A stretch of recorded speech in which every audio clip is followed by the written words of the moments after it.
Hey guys, Levelcap here, and today in gaming, EA made a bizarre move with FIFA 22. Titanfall fans got an explanation of the game's slow updates, pirates claim that they fixed Resident Evil Village, and much more.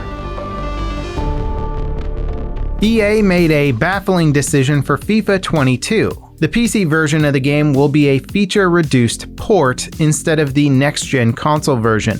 The next-gen build of the game features some major technical improvements like higher fidelity character models, lighting, textures, and other assets. But the biggest one is an enhanced animation system. It uses machine learning and a library of motion capture data to procedurally generate new animations in real time. The PC version will not offer this animation system or any other enhancements present in the next-gen version. In a nutshell, PC players are getting the last-gen version of the game. EA says the minimum specs required to run the next-gen version would make it unplayable for a lot of PC users. They did the same thing with FIFA 21, and the difference in quality is very extreme. The PC version of that game is also a port of the last-gen console version. Side by side, the downgrade really sticks out like a sore thumb in almost every area. It's especially bad when comparing character models. The next-gen version features highly detailed character models with advanced hair and texture detail. Overall, it's a very frustrating situation for fans of EA sports titles on PC. They feel like second-class players despite paying significantly more for their gaming hardware. It'll be great to see EA offer an optional next-gen build for the game that PC players with powerful hardware could switch to. Many PC titles offer optional HD texture packs that players with high-resolution displays and powerful GPUs can enable. Most PC titles also have enough graphics options to scale across a wide range of hardware. It's kind of baffling that EA aren't giving their PC players the cutting-edge experience that you would expect them to. A new Call of Duty Warzone glitch is letting players parachute into the Gulag with invincibility. It involves jumping over a specific spot and activating your parachute to land in the 1v1 arena area. This is at least the second major Gulag entry exploit that we've seen. The first one let players force themselves into the Gulag while still alive. The new exploit isn't quite as severe because once your Gulag match starts, you're forced into your 1v1 match and either die or get respawned on the map. The first glitch let you stay and kill other players until the entire match ended. Raven haven't announced a fix for the exploit. However, the mid-season update launches on Thursday, so if they don't fix it before then, chances are the fix will be included in the update. The Titanfall franchise only has 1 or 2 developers working on it right now. The first game entered the limelight recently thanks to hackers attacking Apex Legends with a Save Titanfall 1 campaign. That attack prevented thousands of Apex players from finding a match for most of the July 4th holiday. Respawn's community coordinator Jason Garza explained in a video that the Titanfall franchise hasn't been forgotten. Fixes for the first game's cheating and DDoS attacks are coming. Progress has been slow because most of the studio is working on Apex, but the couple of developers left on Titanfall are working on fixes.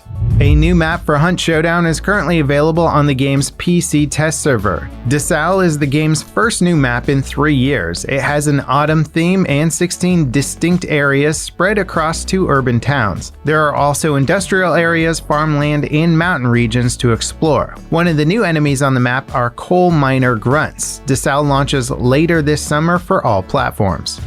If you thought next-gen games were expensive, well, you might be shocked to hear that a mint-sealed copy of Super Mario 64 just sold for $1.5 million at auction. Appraisers say the cartridge is in factory new condition, which is no small feat for a game from 1996. Game collectibles and other collectibles have skyrocketed in value over the past year, in part thanks to the Pokemon trading card craze. The Super Mario 64 sale is the single most expensive for a game ever. Earlier this month, a mint-sealed copy of The Legend of Zelda sold for nearly $900,000 at auction.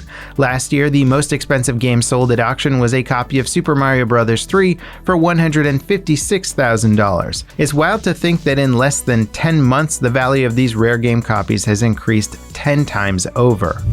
Game Pirates claim their Resident Evil Village crack fixes the game's notorious stutter on PC. The game crack bypasses the game's de novo DRM. Side-by-side comparisons of the game with and without the crack applied show an improvement in the cracked version, but there are also some technical issues with it, like missing animations. The cracked version was also benchmarked using a different GPU driver than the retail copy. Other reviewers have tested the cracked version for themselves and also reported an improvement. The stutter could be caused by the DRM or the animations missing in the cracked version. It's tough to say for sure. Ultimately, it'll be up to the players to decide how they want to play the game with or without the cracked version. God of War Ragnarok might get a trailer in Sony's next PlayStation State of Play event. Rumors suggest another State of Play is happening next month. The rumors come from a Reddit post that also suggests the event will offer an updated look at Horizon Forbidden West and maybe GTA 5's next-gen upgrade.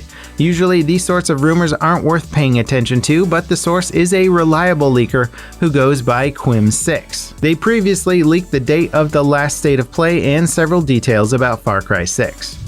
The annual Warframe event TennoCon goes live on the 17th and will feature an interactive preview of the game's next expansion, The New War. The event is still virtual because of the pandemic, but players will be able to join an in-game event that lets players preview content from the expansion in some way. The expansion, The New War, was first revealed in 2018, so players are eager to get their hands on it.